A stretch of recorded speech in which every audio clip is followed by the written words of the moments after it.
Ô mon Jésus, pardonnez-nous nos péchés, préservez-nous du feu de l'enfer, et conduisez au ciel toutes les âmes, surtout celles qui ont le plus besoin de votre miséricorde. Ô Marie conçue sans péché, priez pour nous qui allons mourir vous attendre. Ô Marie conçue sans péché, priez pour nous qui allons mourir vous attendre. Ô Marie conçue sans péché, priez pour nous qui allons mourir vous attendre. Que par la miséricorde de Dieu, les âmes des fidèles trépassés reposent en paix. Amen.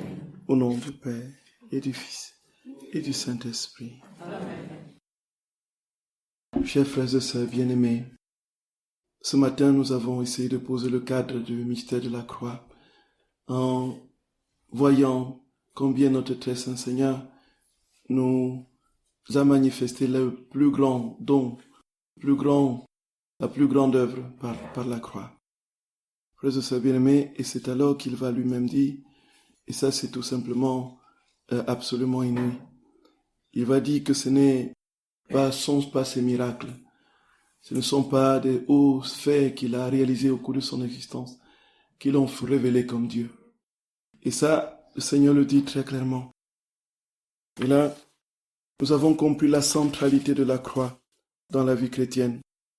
Et nous avons, frères et sœurs bien-aimés, plus que jamais compris la nécessité de mesurer combien nous avons été aimés par le don de la vie que le Seigneur nous a fait en versant son sang sur la croix. Nous avons dit que si on contournait la croix, on n'était plus chrétien. Nous avons compris un peu les origines de la croix. Nous avons donné quelques petits éléments de compréhension à partir de l'Ancien Testament. Et puis, nous avons compris comment la croix a été assumée par notre Seigneur et par cette croix, s'étant revêtu de notre péché, il nous a donné la libération. Et nous avons compris, frères et sœurs bien-aimés, la nécessité d'implanter ce mystère au cœur de notre vie et au cœur de notre cheminement dans la divine volonté.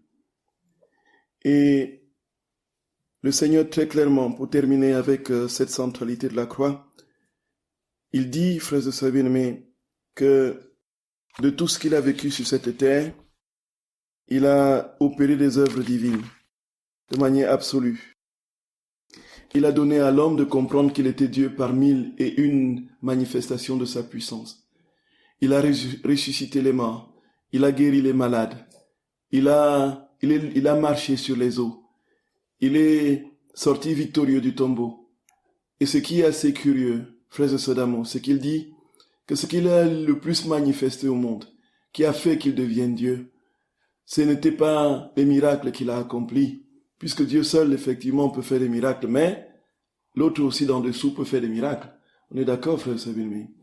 Au temps de notre Seigneur, il y avait énormément de personnes qui avaient ce don de prestidigitation, non seulement de prestidigitation, mais qui concoctaient avec les forces du mal. Et on a une attestation irréfragable dans les Actes des Apôtres, lorsque Simon le magicien veut acheter le don qu'a Paul et Silas, et veut opérer lui aussi des miracles. Et alors, nous voyons qu'il opérait déjà des miracles. Mais par quelle puissance est-ce qu'il opérait des miracles? Et lorsque Jean et Pierre sont arrêtés parce qu'ils ont guéri le boiteux à la porte du temple et qu'ils sont conduits devant le tribunal, toujours devant le Sanhédrin, il est dit, frères et sœurs bien-aimés, lorsque Gamaliel prend leur défense et dit, gardons-nous de lutter contre Dieu. Si cette œuvre est de Dieu, nous ne pouvons rien contre. Et si ce n'est pas de Dieu, cela disparaîtra de lui-même. Il va prendre l'exemple de Judas Thaddée, d'un certain Judas, qui a conduit, il y a un certain temps, des centaines de personnes au désert, et qui opérait des miracles. Et une fois qu'il est mort, l'œuvre a complètement disparu. Donc, les miracles ne datent pas de la venue de notre Seigneur.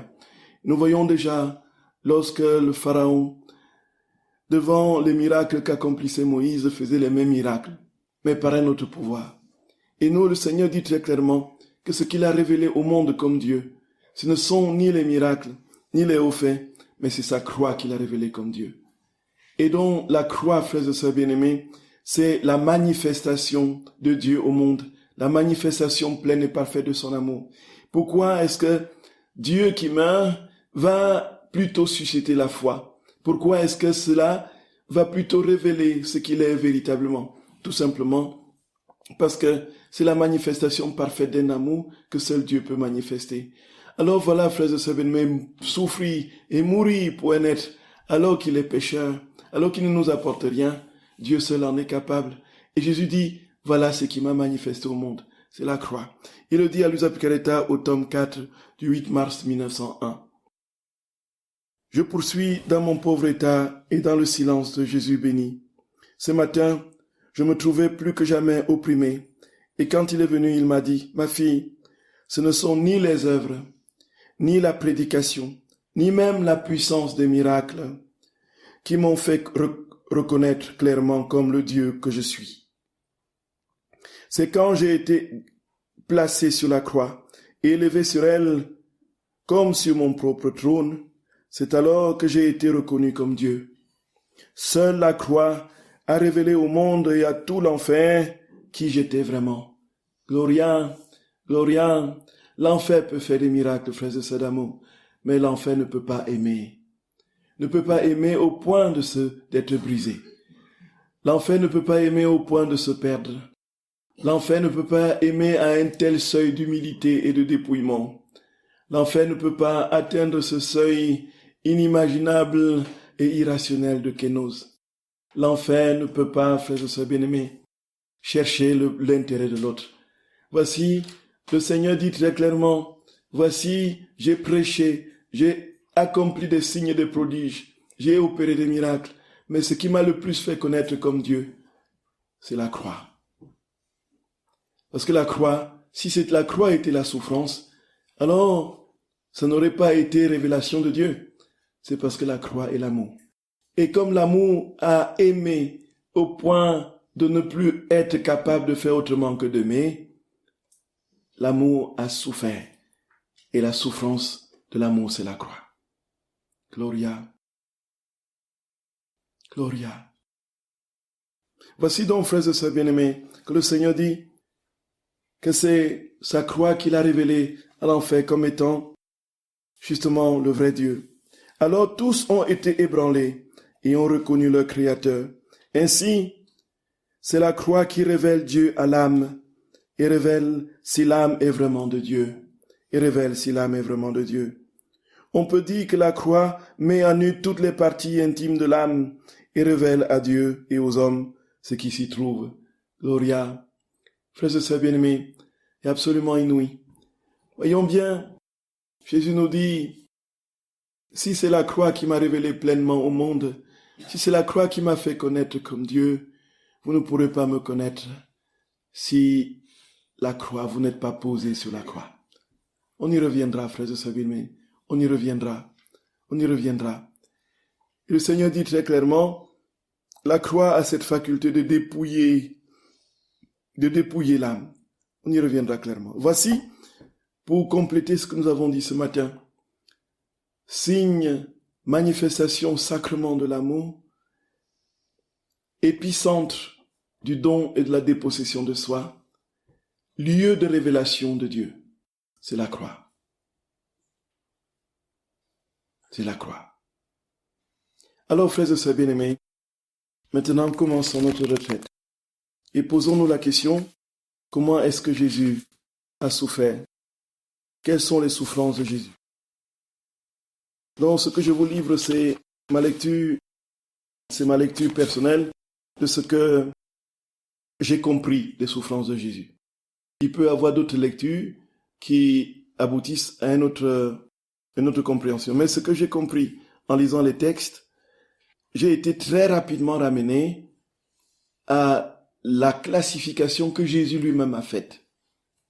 Frères et sœurs bien-aimés, la souffrance est la souffrance, on peut dire. Elle n'a qu'un seul nom, la souffrance. Mais Jésus a pris le soin, et ça c'est assez mystérieux, de sorte que lorsque vous avez cette catégorie, cette grille, vous pouvez parcourir tout le livre du ciel, là où Jésus parle de la souffrance. Vous pouvez parcourir les heures de la passion dans les moindres petits détails, ligne après ligne. Vous allez pouvoir classer le type de souffrance voilà que Jésus a souffert. Et c'est alors, frères et sœurs d'amour, notre très saint Seigneur est immensement intelligent. Il est immensement lumineux et glorieux. Il est Dieu quoi, il est Dieu. Il est Dieu. Il est Dieu. Et alors, on peut se creuser la tête dans un souci de rationalisation du livre du ciel. Voilà, telle catégorie, telle catégorie, telle catégorie. Mais Jésus a déjà donné les catégories de la souffrance. Où est-ce qu'on le trouve à perfection? C'est dans la neuvaine de Noël. C'est dans la neuvaine de Noël. C'est dans la neuvaine de Noël. Les neuvaines de Noël. La neuvaine de Noël. Est-ce que nous avons compris? Nous savons ce que c'est que la neuvaine de Noël. On trouve la neuvaine de Noël, frères et sœurs bien-aimés, au premier tome du livre du ciel, au tout début et à la fin. Et donc, on l'a regroupé en un petit livret, que voici, dans la neuvaine de Noël. Et là, le Seigneur a comblé l'âme de Louisa, a voulu l'amener à comprendre toutes les différentes souffrances qu'il a endurées, puisqu'elle voulait justement composer une neuvaine avec laquelle elle vivrait justement le temps de Noël. Et puis, ainsi, finalement, elle a prié cette neuvaine tout au long de sa vie, sans manquer un seul jour. Et c'est là que notre Saint Seigneur, frères et sœurs bien-aimés, nous décrit les types de souffrances qu'il a vécues dans le sein de sa mère, et qui est tout simplement applicable à toutes les formes de souffrance qu'on peut lire dans le livre du ciel et dans les heures de la Passion. Donc, le Seigneur parle de 9 excès d'amour, qui sont 9 souffrances, 9 catégories de souffrances de Jésus, qui sont tout simplement, frères et sœurs bien-aimés, qui peuvent se rejoindre, puisque dans la divine volonté, de toute manière, tout se rejoint. Et nous avons à partir du deuxième excès, n'est-ce pas? Donc, le premier excès, c'est l'incarnation, le fait qu'il a quitté, Philippiens au chapitre 2, il a quitté le rang qu'il égalait à Dieu. Il est venu, lui qui est immensement parfait, et dans la plénitude de son éternité, il vient se rétrécir et se poser dans les entrailles d'une créature. Et donc, le deuxième excès d'amour, c'est l'amour emprisonné. Dans le sein de la créature, il est enfermé. Il est dans le liquide amniotique. Il ne feint pas d'être dans le liquide amniotique. Il n'y a pas d'autres radars divins qui font des projecteurs, n'est-ce pas, pour rendre le sein de notre très sainte mère complètement glorieux, lumineux, avec toutes les formes de soleil et de tout ça. Il a accepté de prendre une humanité. Il s'est comprimé dans cette humanité. Non seulement il s'est comprimé dans l'humanité, mais il s'est comprimé dans le sein d'une créature. Et alors, c'est le deuxième excès d'amour, frère, c'est l'amour emprisonné. Et puis, le troisième excès, c'est l'amour consumant. Comment est-ce que Jésus souffre? Il souffre, frères et sœurs bien-aimés, de la ténèbre dans laquelle il est dans le sein de sa mère, c'est de la ténèbre. Il souffre, troisièmement, de l'amour qui le consume, la souffrance de Jésus qui le consume, qui le brûle, l'amour de Jésus qui le brûle, qui le pousse pratiquement à délirer. Il dit qu'il délie d'amour, il dit je t'aime, s'il te plaît. Vas-tu un seul instant laisser mon amour retentir dans ton cœur? Vas-tu un seul instant me donner? L'amour le consume littéralement, de sorte que il est pratiquement, s'il n'était pas Dieu, il se serait réduit en cendres parce qu'il aime. Oui, frères et sœurs bien-aimés. Et puis l'autre forme de souffrance de notre très saint Seigneur, c'est les douleurs répétées de sa passion. Alors, frères et sœurs bien-aimés, tout ce qu'il a enduré sur la croix naturellement, les couronnes d'épines, les 3 couronnements d'épines, les clous, les fouets, ainsi de suite. Et puis le 4e excès d'amour, c'est dans le 5e excès, n'est-ce pas, l'amour abandonné. Où êtes-vous, apôtres? Où êtes-vous, mes bien-aimés? Pourquoi m'avez-vous abandonné? Pourquoi me laissez-vous? Donc l'amour abandonné. Voyez, frères et sœurs bien-aimés, Gloria. Et puis, vous passez au 6e excès d'amour, frères et sœurs bien-aimés, qui est l'amour suffoqué. L'amour suffoqué est limité par la noirceur du péché. Chaque fois que nous commettons des péchés, Jésus souffre. C'est une forme de souffrance de Jésus. Et nous le voyons de bout en bout dans les heures de la Passion. De bout en bout dans tous les passages où Jésus parle de la souffrance dans le livre du ciel. Nous le voyons de bout en bout dans l'Écriture, dans la Bible, dans les évangiles, de Jean, de Matthieu, de Marc, quand il s'agit justement de... Tout ceci se résume, Jésus l'a lui-même résumé. Et alors, frères et sœurs bien-aimés, Et alors, le septième excès, qui est l'amour non réciproque. L'amour qui se donne et qui ne reçoit rien en retour. L'amour qui se donne et ne reçoit rien en retour. Où es-tu? Moi qui ai tant fait de bien, pourquoi, n'est-ce pas, Gloria, Gloria, Gloria. Les impropères du vendredi saint, et un peu. Que t'ai-je fait, mon peuple? Que t'ai-je fait? Que t'ai-je fait? Moi, je t'ai fait traverser la mer Rouge à pied sec et j'ai pourchassé Pharaon dans ses armées et je l'ai noyé dans la mer Rouge. Et toi, tu m'as crucifié. Toi, tu m'as couronné d'épines. Voyez, l'amour abandonné, l'amour qui suffoque sous le coup du péché, l'amour qui ne reçoit pas de gratitude. Frères et sœurs bien-aimés, une autre forme de souffrance de Jésus. Frères et sœurs d'amour, c'est inouï, c'est oh. Jésus qui supplie la supplication de l'âme. S'il te plaît. Et nous voyons, quand nous mettons ça de bout en bout, nous voyons que tout se tient.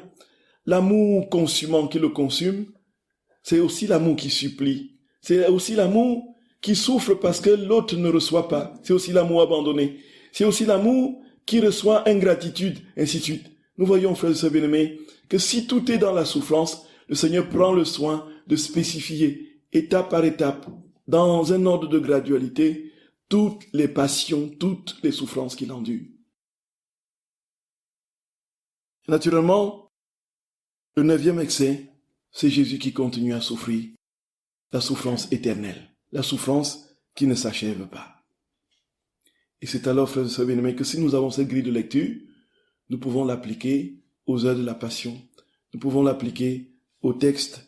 Alors je me suis amusé un tout petit peu, je n'ai pas eu le temps de terminer, mais c'est un travail qui peut continuer.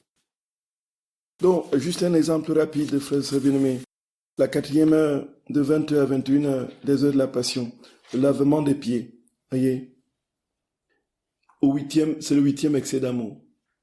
Donc, notre Seigneur qui se met à genoux devant ses apôtres et supplie ses apôtres. Et on dit qu'il tient les pieds de Judas et dit, et pleure au fond de son cœur. Judas, vas-tu comprendre combien je t'ai mis l'amour suppliant? Voyez, c'est le 8e excès. Donc, l'institution de l'Eucharistie, c'est le 3e excès. L'amour consumant, l'amour qui le consume, qui le dévore. On le voit, frères et sœurs bien-aimés, devant le pain et le vin, et prenant un certain de majesté, dans l'action de son amour le consume. Comment je veux pouvoir? J'aime tellement les créatures, il faut que je me laisse au cœur des créatures. Maintenant que je veux retourner vers le Père, après avoir subi ma passion, il faut que je sois toujours avec eux. L'amour le consume. Ayez 3e excès d'amour. Dont les douleurs de la passion, n'est-ce pas, dans l'hostie, que notre Seigneur décrit, n'est-ce pas, il y a le 7e excès d'amour, voyez, le 7e excès, c'est l'amour qui reçoit ingratitude et indifférence. Comment on le crucifie. Et puis, on peut aussi trouver, frères et sœurs bien-aimés, le 4e excès. On peut trouver le 4e et le 7e excès dans le même passage, les mêmes souffrances. Et lorsque Jésus dit, dans cette hostie, je travaille matin et soir pour former de continuelles chaînes d'amour, voyez. Donc, l'amour non réciproque, l'amour qui est blessé, c'est le 7e excès. À la 5e heure, la première heure d'agonie, il y a le 3e excès, la passion de l'amour. L'amour, ainsi de suite. La 6e heure, 2e heure d'agonie, 6e excès, l'amour suffoqué. 7e heure, 7e et 8e excès, l'amour non réciproque, et puis l'amour qui supplie, ainsi de suite. Voyez, frères et sœurs bien-aimés, où qu'on passe, on verra ces excès d'amour de notre Seigneur. Et nous comprenons donc plus facilement l'acte éternel de Dieu.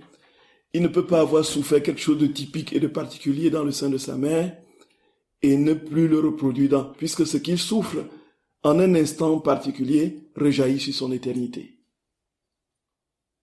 Et donc nous pouvons lire les heures de la passion, frères et sœurs d'amour, Nous pouvons lire tous les textes du livre du ciel sur la croix et la passion à partir des souffrances de Jésus. Et nous comprendrons plus facilement ce qui nous est réservé, ce que nous avons à donner en retour de ses excès, de son amour qui lui cause souffrance continuelle et interminable. Nous allons, frères et sœurs bien-aimés, déjà poser une autre question qui va certainement être posée si on n'en parle pas, et même quand on aura dit quelque chose, il y aura certainement une question là-dessus, et qui ne loupe jamais. Comment est-ce que Dieu peut souffrir alors qu'il est dans son impassibilité du fait de sa béatitude? Comment, s'il y avait la souffrance au ciel, personne n'irait au ciel? Comment est-ce qu'on peut comprendre cette souffrance de Jésus? Alors que maintenant, dans la béatitude et dans sa gloire, il est tout simplement incapable d'avoir une seule petite once de souffrance en lui. Frères et sœurs bien-aimés, avant de répondre à cette question, répondons à l'autre question qui n'est pas loin de celle-là, la première, et qui doit nous introduire progressivement dans ces formes de souffrance de Jésus. Alors, les détracteurs du livre du ciel et de cette divine volonté, quand on parle de la souffrance et de la croix, vont dire, écoutez, laissez-nous cela de côté. Jésus a commencé à souffrir lorsqu'on est venu l'arrêter au jardin de Gethsémani, lorsqu'on l'a ligoté, lorsqu'on l'a conduit chez Caïphe et chez Pilate, lorsqu'on l'a flagellé, couronné d'épines, lorsqu'on l'a crucifié, lorsqu'il est mort. Voilà, c'est ces moments-là, à ces moments-là précis qu'il a souffert. Et alors, ne venez pas nous parler, n'est-ce pas, d'une souffrance de Jésus dans le sein de sa mère. Comment est-ce que c'est possible ça? Le sein de sa mère, qu'est-ce que ça veut dire? Il est petit enfant, contraire, il baigne naturel dans... S'il commence à souffrir. Alors, frères et sœurs, nous avons ici toute une description exhaustive des souffrances que Jésus endure dans le sein de sa mère. Et alors, on se pose la question, comment est-ce qu'un petit bébé peut souffrir? Comment est-ce que déjà dans le sein de sa mère, il peut vivre sa passion? C'est ici, frères et sœurs bien-aimés, que nous allons poser quelques premiers jalons. Le premier, c'est le fait que Jésus n'est pas un fœtus ordinaire. Ce n'est pas vous et moi. Jésus a été dans le sein de sa mère déjà. Lorsque l'ange dit à Marie, « Réjouis-toi, kaire kekarito mene, réjouis-toi, excessivement comble de grâce. » Alors, lorsque Marie, après les questions qu'elle va poser à l'ange, reçoit la réponse finale et donne son fiat, lorsqu'elle dit son fiat, qu'est-ce qui se passe? Le Saint-Esprit féconde Jésus dans le sein de Marie.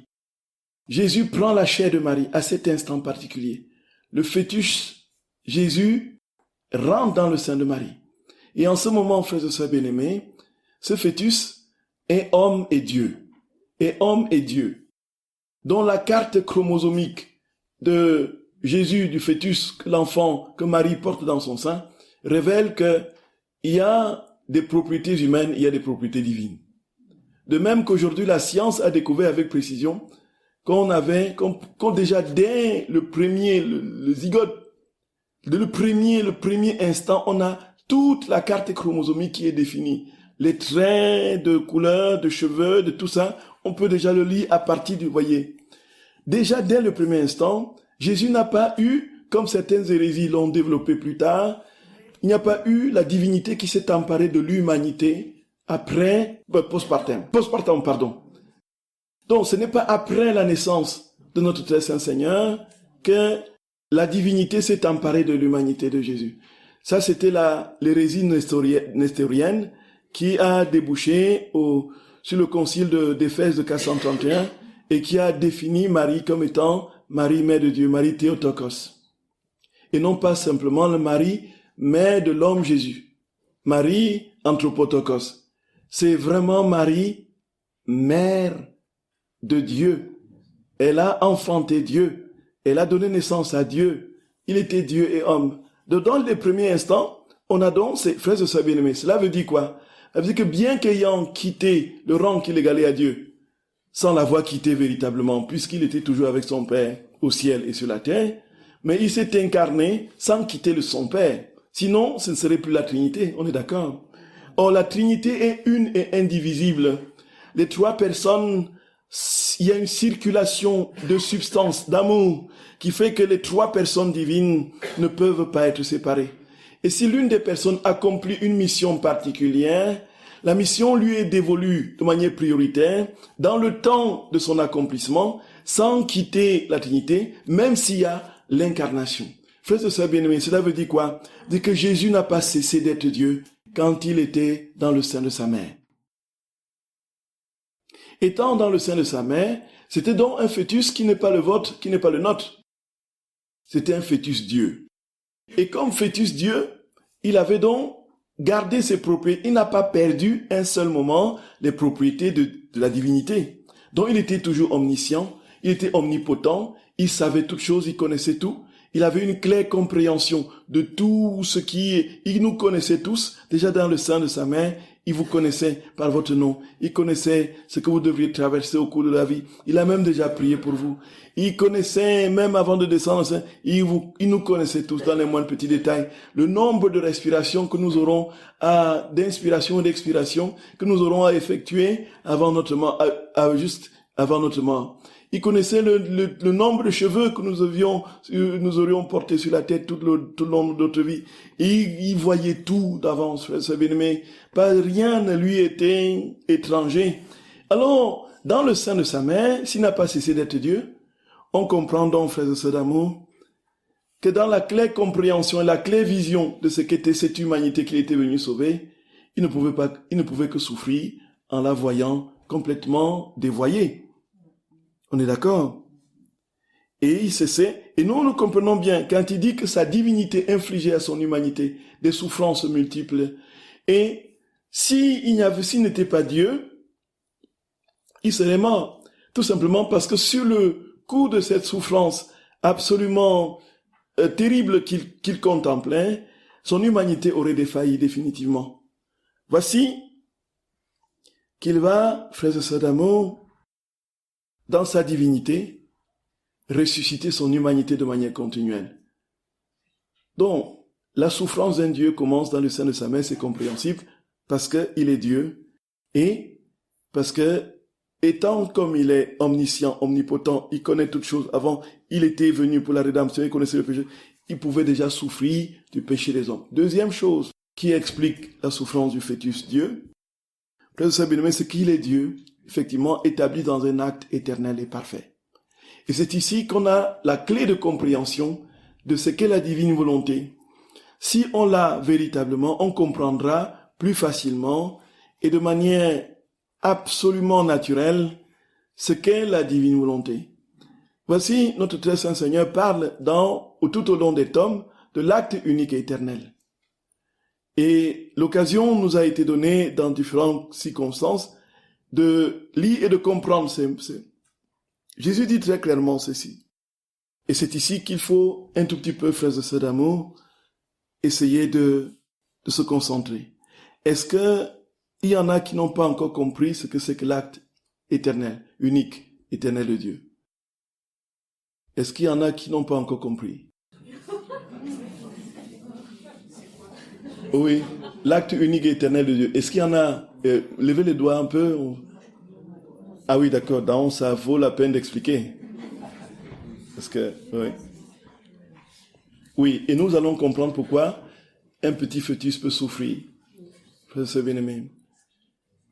Et le Seigneur dit dans différents passages du livre du ciel, à différents endroits, et de manière plus explicite et exhaustive, au tome 19, du 25 août 1926, il va parler donc de l'acte éternel.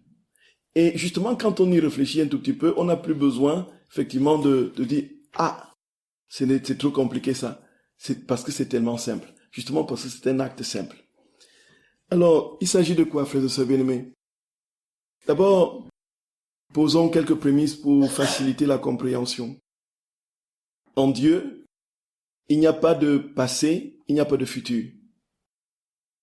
Tout est éternellement présent. On est d'accord? Donc, il n'y a pas de passé, il n'y a pas de futur. Donc, il n'y a pas eu un temps où un acte a commencé et un autre où il s'est achevé. C'est ce que ça veut dire.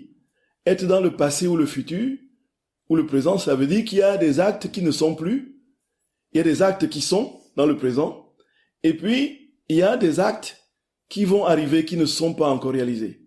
S'il n'y a ni passé ni futur et que tout est éternellement présent, donc les actes sont éternels. On est d'accord? C'est le premier prémisse. Et maintenant, ça c'est l'éternité de Dieu. Donc, en fait, quand on vient dans le temps des hommes, effectivement, le temps est morcelé. En passé, en présent et en futur. Voyez. Alors, le passé, ça peut être 1 minute passée, 1 heure passée, 1 jour passé, une semaine passée, 1 mois passé, 1 année passée, et puis 10 ans passés, 20 ans passés. On va parler de l'histoire, de l'histoire contemporaine, de la préhistoire. On va parler justement de ainsi de suite, ainsi de suite. Et donc, nous voyons que le passé en lui-même même souffre d'une succession. Ce n'est pas un passé en un bloc. Il souffre d'une succession, d'un morcellement de temps qui fait que même ce passé-là, on ne peut pas l'unifier dans un seul concept qu'on appelle passé. Il faut encore spécifier de quel passé tu parles, puisque il est 16h moins 5. Ce que j'ai dit il y a 10 minutes, c'est déjà passé. C'est bien ça? Le oui que vous venez de dire est déjà passé, non? C'est de nouveau déjà dans le passé. Voilà. Pour nous les hommes, tout est passé. C'est déjà passé. Et maintenant, quand nous arrivons au présent, le présent c'est quoi des hommes? Le présent c'est quoi des hommes? Ici et maintenant, ça veut dire quoi? Ça veut dire quoi, frère Sauvignon? Ici et maintenant. Le présent ici c'est quoi? Le présent c'est quoi? C'est la minute, l'instant dans lequel nous sommes, et l'instant est déjà passé. Il y a une fuite continuelle. Donc on ne peut pas, même dans et donc nous sommes obligés de poser des actes dans la succession des temps. Nos actes sont successifs parce que ils souffrent du passé, ils souffrent d'un présent toujours émietté et fugace, et ils souffrent d'un avenir qui n'est pas déjà là, et quand il est déjà là, il est déjà passé. Voyez, frères et sœurs bien-aimés. Et alors, ça veut dire quoi? Ça veut dire que nous allons nous rappeler ce que nous étions il y a 10 ans, il y a 15 ans. Nous allons nous rappeler ce que... Voilà. Mais Dieu, lui, puisque pour lui, il n'y a pas eu un moment où les choses ont commencé, le même moment où les choses sont terminées, il va nous voir de manière parfaite, comme il a voulu que nous soyons, dans son éternité et dans son acte éternel unique. Ce qui veut dire quoi très concrètement? Ce qui veut dire que lorsqu'il parle, il explique la création du monde à Luisa Picaretta, donc il y a une succession d'actes qu'il a posés. Mais cette succession d'actes, il a créé, n'est-ce pas, le soleil, il a créé la lune, il a créé les étoiles, les mers, ainsi de suite, de manière successive, et au 6e jour, il a créé l'homme. Il s'est reposé le 7e. Ce sont des actes qui sont dans la succession du temps des hommes. Parce qu'en lui-même, s'il n'y a pas de succession de temps, il n'y a pas eu un moment où il a commencé quelque chose, et un moment où il a terminé et repris autre chose. C'est dans le temps des hommes que ça s'est déroulé. Donc, en fait, il a posé son acte de création en 6 actes et en le développant. Mais tous ces actes-là étaient déjà en lui de manière parfaite et éternelle. Nous étions conçus de toute éternité dans l'entendement de Dieu, avant de naître dans le sein de notre mère. Vous êtes d'accord, frère Saint-Bénémé? Et c'est la Bible, l'Écriture qui le dit. Nous sommes de toute éternité conçus en Dieu. Et il y a eu un moment, 1950, 1970, 1980, ainsi de suite, Nous sommes rentrés dans le cours du temps, alors que nous étions déjà en Dieu de toute éternité. Et alors, quand on a compris cela, si on veut l'appliquer rigoureusement, pour ce qui est des événements du salut, par exemple, on va dire tout simplement, en fait, si vous allez aujourd'hui au jardin de Gethsémani, qu'est-ce que vous allez trouver? Vous allez trouver quoi? Vous allez trouver non, aujourd'hui concrètement dans le temps des hommes, vous allez trouver quoi? Vous allez trouver des vieux oliviers avec un petit jardin comme ça, avec des oliviers tout vieillis et taillés comme ça. Et vous allez regarder où il y aura l'église du Christ qui pleure. Et puis vous avez les rochers et tout ça. Vous allez voir les touristes qui circulent là, et en espérant qu'ils ne reçoivent pas une bombe sur la tête. Des choses comme ça. Et ils seront là comme ça. Et, mais si vous allez dans l'éternité de Dieu, qu'est-ce que vous allez trouver au jardin de Gethsémani? Qu'est-ce que vous allez trouver au jardin de Gethsémani, frère Sabine? Voilà. Parce que ça n'a jamais cessé d'exister. Et dans son acte éternel, ce qu'il fait, donc ça c'est vraiment les deux premiers. Et l'autre principe qui va nous aider à comprendre plus facilement les deux premiers, c'est que tout ce que Dieu fait ne meurt jamais. Tout ce que Dieu pose comme acte ne meurt jamais, ne périt jamais. Voyez, il n'y a pas de succession de temps en Dieu et tout ce qu'il fait est éternel. Et si nous avons compris ce principe, nous avons compris ce que c'est que l'acte éternel de Dieu. Ça veut dire, Jésus explique que il n'y a pas eu un temps où il est né, un temps où il est monté, où il était dans les bras, un temps où il a marché, un temps où il était, où il prêchait, un temps où il est mort sur la croix, parce que tout cela était en lui de manière parfaite, éternelle. Et c'est dans le temps des hommes qu'il a déroulé dans la succession des actes. Comprenez, frère, c'est bien aimé. Là, j'ai plus de difficultés à comprendre. La dernière partie, là. Oui. Donc je dis, oui, tout à fait. C'est ce qu'il dit au tome 19 du 25 août 1926. Oui, tome 19 du 25 août 1926. Donc il dit, il n'y a pas eu un moment en lui, où il est né, un moment où il a grandi, un moment où il... Parce que tout cela a été donné d'un coup. Parce qu'il n'y a pas de succession d'actes. Il n'y a pas de... Voyez.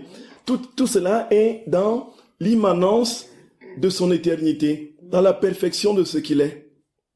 Et alors, c'est dans le temps des hommes que tout ça s'est déroulé, comme nous l'avons vu, dans la chronologie humaine. Et donc, il dit donc, il n'y a pas un temps où il est né, il y a un temps où il a grandi, un temps, dans son acte éternel, c'est pas le cas, parce que tout était d'emblée. Exactement. Et quand on a compris cela, frères et sœurs bien-aimés, appliquons-le maintenant à la souffrance du petit fœtus dans le sein de sa mère. Alors, qu'est-ce qu'on comprend? Ça veut dire qu'avant même de descendre sur la terre, la croix était déjà conçue en lui.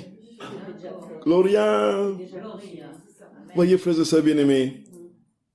Et donc, il n'a pas attendu 33 ans pour commencer à souffrir, parce que la croix était déjà imprimée en lui. C'était déjà un décret réalisé dans son éternité qu'il pose maintenant dans le temps des hommes.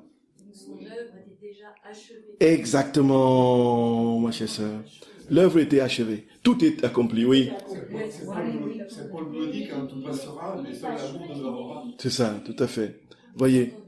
Bon, je vous en supplie. Il y a le panier de questions. Il est où? Oui, il est là, oui. Oui, le panier de questions est là. Donc, il s'ensuit, frères et sœurs bien-aimés, que lorsqu'on a compris cela, on comprend que Jésus, déjà dans le sein de sa mère, souffre, non? En plus du fait qu'il était... il portait toutes les créatures en lui et pouvait déjà souffrir de ce que les créatures le refuseraient, de souffrir de ce que... Mais puisque sa passion était déjà achevée en lui, dans son acte éternel, le petit enfant Jésus pouvait déjà dès le sein de sa mère souffrir. Et frères et sœurs bien-aimés, voyez ça. Donc, exceptionnellement, pour la question de l'acte unique et éternel, vous pouvez intervenir poser une question, exceptionnellement. Ce sera uniquement sur ce point, pour être sûr qu'on a compris. Oui, oui. Quand vous dites achevé, en même temps, c'est pas non plus achevé. Non, c'était pas achevé ça n'avait même pas commencé pour les hommes. Non, Mais c'est ça que je veux dire, dans l'acte unique éternel de Dieu. Tout est parfait. Oui, mais il n'y a pas d'achèvement non plus. Ah oui, c'est ça, exactement, c'est le mot. Pas achevé non plus. Tout est accompli, tout était accompli. Accompli, c'est pas la même chose, voyez. Non, achevé, ça veut dire qu'il y a un commencement, et puis, très bien. Yes. Très bien, très belle remarque, tout à fait. Donc, achevé signifie qu'il y a un début et puis il y a une fin. Donc, tout était déjà plein, tout est déjà parfait. Donc, était parfaitement établi en lui. Très bien, merci beaucoup, ma chère sœur. J'aurais continué à utiliser le même terme. Et oui, il y a le frère qui... Oui. À la fin du monde, quand on sera tous heureux au ciel, la souffrance du Christ sera toujours là. C'est un peu mystérieux. Voilà. Oui. Parce que c'est éternellement. Oui, disons... Quand son œuvre sera vraiment accomplie, je veux dire, quand on sera plus... j'arrive pas à le dire. Après les fins eschatologiques, etc., tout ça, quand l'humanité sera complètement restaurée, oui. C'est fini. Non, le mystère qui est dit ici, c'est que ce qui sort de Dieu est parfait et ne s'achève plus et est éternel. Ça veut dire que sa passion est éternelle. Voilà, et ça veut dire quoi? Ça veut dire qu'au ciel, on verra Jésus non pas en souffrance, mais qui porte les marques de la passion. Voyez un peu. Et c'est ça en fait, voyez. Mais au ciel, il n'y a pas de souffrance. On embraye là sur la deuxième question, sur la deuxième problématique. Voyez un peu. Comment Dieu peut-il continuer à souffrir alors qu'il ne peut pas souffrir? Dieu ne peut pas souffrir. Puisqu'il est Dieu, il est impassible de nature. La souffrance ne peut pas l'atteindre. Surtout que la souffrance est définie comme un manque. C'est le manque de plénitude. Or Dieu, c'est la plénitude. Comment peut-il, lui, souffrir alors qu'il ne manque de rien, alors qu'il est plénitude? Alors, frères et sœurs bien-aimés, c'est ici que nous allons comprendre des lumières absolument profondes que le Seigneur projette sur ce mystère de la souffrance d'un Dieu et de la consolation de son cœur. Et s'il ne souffre pas, la consolation n'a pas lieu d'être. Tant nous devons le consoler. Voici, frères et sœurs bien-aimés, quelques explications. Déjà, si nous avons compris l'acte éternel, nous comprenons que Dieu souffre, non? Il souffre sans souffrir. Alors, il souffre. Pourquoi souffre-t-il? Déjà, il souffre parce que, frères et sœurs bien-aimés, il est la tête du corps, pour reprendre l'expression et la métaphore de Saint Paul dans l'Épître aux Colossiens et dans l'Épître aux Éphésiens. Il est la tête du corps, la tête de l'Église. Et donc, s'il est la tête et que nous sommes ses membres, la tête ne peut pas être indifférente à la souffrance des membres. On est d'accord? Et c'est cela, frères et sœurs bien-aimés, cette tournure de style qu'on a appelée en latin la léosis, c'est-à-dire qui veut attribuer une vérité à l'ensemble, au tout, une vérité concernant un élément précis, qui veut partir du particulier pour poser une assertion d'ordre général, sur tout. Donc, quand vous avez mal à l'estomac, si on dit que Georges a mal à l'estomac, on va dire Georges est malade, c'est bien ça. Alors que c'est juste son estomac qui est malade. Donc Georges, il a eu une opération au pied, on dit Georges est malade, on va dire Georges, lui, alors qu'il a juste le pied qui est malade. Donc on parle d'un élément particulier pour généraliser, surtout sur la personne tout entière. Voyez, on ne dira pas que Georges a un bouton derrière les oreilles qui lui font mal. Si vous voulez rentrer dans les détails médicaux de Georges, voyez, vous aurez la journée pour faire la description de ce qu'il voyait. Simplement, vous dites il est malade. Donc, comme si ça concernait toute sa... C'est-à-dire, quand on parle du général, vous partez d'un élément particulier, vous le généralisez, et vous touchez là sa tête, vous touchez son corps, vous touchez... Puisque lorsqu'un membre est malade, c'est tout le corps qui est atteint. Voilà, frères et sœurs bien-aimés, il n'est pas bien parce qu'il a l'estomac qui fait mal. Il ne va pas dire, oh, c'est juste mon estomac qui me fait mal. Ah, reste là, tant pis. Voyez, on va faire comme d'habitude, on va continuer à manger les pâtes de pintade, les cuisses de pintade, et puis ça va vous faire mal, ça va lui faire mal. Voyez. On ne dit pas, j'ai juste mal à la tête, oh, la tête, bon, on peut laisser ça de côté et je vais travailler comme d'habitude. Vous êtes complètement atteint. Nous sommes ici, si on transpose ça spirituellement, on comprendra que lorsqu'un membre souffre, c'est tout le corps qui souffre. Et donc Jésus qui participe à notre humanité, déjà, de toutes les façons, qui est la tête du corps, il va souffrir avec nous. Alors nous allons comprendre. Et puis, deuxième chose, frères et sœurs, il a pris notre humanité. Il a pris notre humanité. Et il a porté cette humanité dans la gloire. Cette humanité, Jésus a souffert dans cette humanité de manière particulièrement précise. Il n'a pas faim de souffrir. Jésus n'a pas fait semblant de souffrir. Ah, ce serait du docétisme. Voyez. Jésus n'a pas dit, voici, voilà, regardez, on me fouette. Ah, ça c'est extraordinaire. Continuez, fouettez, parce que moi je sens rien, hein. Je suis Dieu. De toute façon, fouettez tout ce que vous donnez, même 10 000 coups, je sentirai rien. Parce que je suis Dieu, ma divinité bloque tout. Allez-y. Voyez, allez-y. Non, et non, et non. Jésus, il n'a pas faim de souffrir. Il a véritablement souffert. Il a véritablement souffert, frères et sœurs bien-aimés. Il a souffert dans cette humanité-là. Et c'est pourquoi nous sommes capables aujourd'hui d'acquérir les arts de l'esprit et les prémices de la vie éternelle. Parce que Jésus a porté sur lui, dans sa chair, nos souffrances. Les couronnes d'épines lui ont fait mal. Les clous lui ont fait mal. Il a crié, il a pleuré. Jésus a pleuré. Jean 11, 35. C'est d'ailleurs le plus court verset de la Bible. Il a pleuré quand son ami Lazare est mort. Il n'a pas faim. Il a véritablement souffert. Et alors, du fait qu'il ait pris notre humanité, on comprend que même si sa divinité n'est pas atteinte par la souffrance, son humanité était affectée. Donc Jésus, Dieu et homme, a vraiment souffert. Et celui qui dit que Jésus n'a pas souffert, il est hérétique. Et on comprend la souffrance d'un Dieu. Et puis, maintenant, voyons un autre aspect qui est plutôt d'ordre, toujours dans cette communion avec l'âme, et maintenant qu'il est ressuscité et qu'il est dans la gloire, on peut dire, voici son corps est glorieux et son corps ne souffre plus au ciel puisque les plaies sont devenues des plaies de gloire, jaillissant, d'où jaillissent des lumières.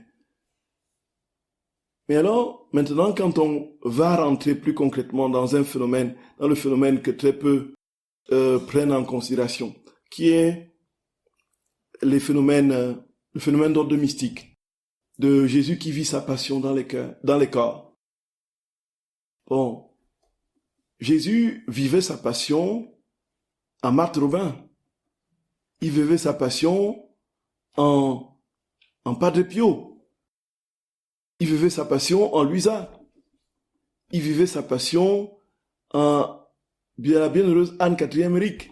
Il vivait sa passion, ainsi de suite. Il y a de nombreuses âmes en qui Jésus vivait sa passion. On est d'accord, frère et bien-aimés. Et puis, ce qui était assez curieux et paradoxal, c'est que ces âmes disaient, non, en fait, s'il vous plaît, ne me retirez pas ma joie. Laissez-moi aller jusqu'au bout, laissez-moi, s'il vous plaît. Ne me retirez pas ma joie, ne m'empêchez pas de souffrir. Est-ce que c'est humain de désirer la souffrance? Est-ce que c'est humain de vouloir souffrir? Et puis, ce que ces personnes décrivent en plus, c'est qu'il y a une concomitance de la joie et de la souffrance qui fait que autant la souffrance est grande, autant la joie grandit. De sorte qu'ils ne peuvent pas, sans être des masochistes, de sorte qu'ils ne peuvent pas se priver de cette souffrance, parce qu'ils ne peuvent pas se priver de cette joie, tellement les deux sont concomitants. Nous comprenons bien que Jésus a vraiment pris forme dans les cœurs et dans les corps de ces personnes. On est d'accord? Et si c'est le cas, frères et sœurs d'amour, Jésus, encore aujourd'hui, et on peut comprendre Saint Paul, dans l'Épître aux Romains, chapitre 8, la créature tout entière, la création tout entière gémit, comme dans les douleurs de l'enfantement. Et elle n'est pas seule. Nous aussi qui avons les prémices de l'Esprit, nous gémissons, dans l'attente de la délivrance de notre corps et de l'adoption des fils de Dieu. Voici, nous gémissons, alors que nous avons les prémices de l'Esprit. Alors en fait, en quelque sorte, nous qui avons été inséminés et infusés par l'Esprit, nous continuons à gémir. Et Jésus, dans ses créatures, continue à souffrir. Il ne fait pas de souffrir, il souffre véritablement. Mais pourtant, sa souffrance n'atteint pas sa divinité dans le sens où il perd quelque chose de ce qu'il est. Tout c'est une souffrance qui travaille à transfigurer l'homme et à le réparer et à le transfigurer. Donc en fait, Jésus souffre. La souffrance n'affecte pas Jésus pour le diminuer. La souffrance affecte Jésus pour nous élever. Rien. Il y a des choses que nous ne comprendrons pas vraiment parfaitement. Et Jésus, frères et sœurs bien-aimés, il ne fait pas de souffrance. C'est-à-dire que dans son humanité, il souffre. Dans sa divinité, il ne souffre pas. Dis ça. Comprenez ça? Donc Jésus souffre vraiment, mais il ne souffre pas. Où est-ce qu'il ne souffre pas? Il ne souffre pas dans sa divinité. Où est-ce qu'il souffre? Il souffre dans son humanité. Est-ce que là, au moins, ça peut simplifier les choses? Mais en même temps, si on se réfère, pour ne pas être à côté de la doctrine, si on se réfère au concile de Chalcédoine de 451, ce concile qui a défini effectivement la double nature et l'échange des propriétés entre les natures, la nature humaine et la nature divine. Ça veut dire quoi? Jésus est homme et Dieu. Il est véritablement homme, il est véritablement Dieu.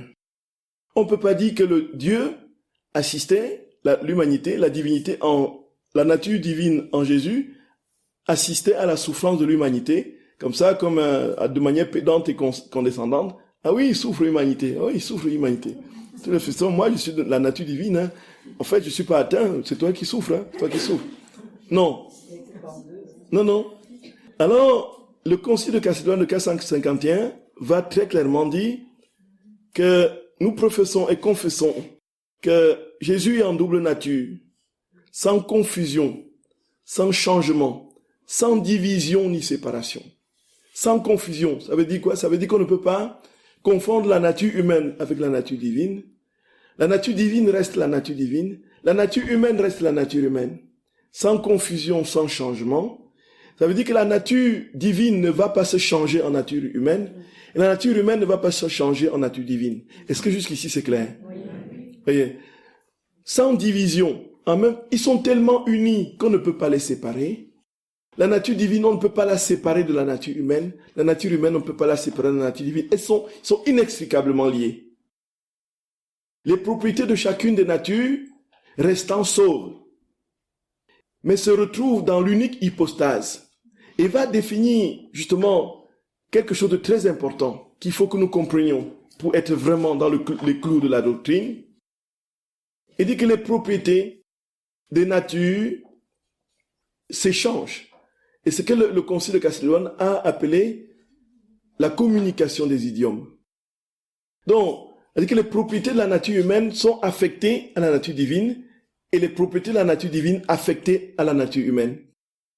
Ça veut dire quoi très concrètement, frères et sœurs bien-aimés? Ça veut dire que tout ce que Jésus homme fait, c'est Dieu aussi qui le fait. Tout ce que Jésus Dieu fait, c'est aussi l'homme Jésus qui le fait. On est d'accord? Et on peut donc dire, à partir de là, que faire accomplir des miracles, ressusciter des morts, n'est pas du pouvoir humain. Mais on dit c'est Jésus homme qui l'a fait. Parce que Jésus est homme et Dieu. Parce que Jésus est homme et Dieu. Voyez, frères et sœurs bien-aimés. Et alors, Jésus ne peut pas mourir, Dieu ne peut pas mourir sur la croix. Est-ce que Dieu peut mourir? Parce qu'il est Dieu. Mais pourtant, à partir de cette vérité de la communication des idiomes au concile de Chalcédoine de 451, on dit Dieu est mort sur la croix.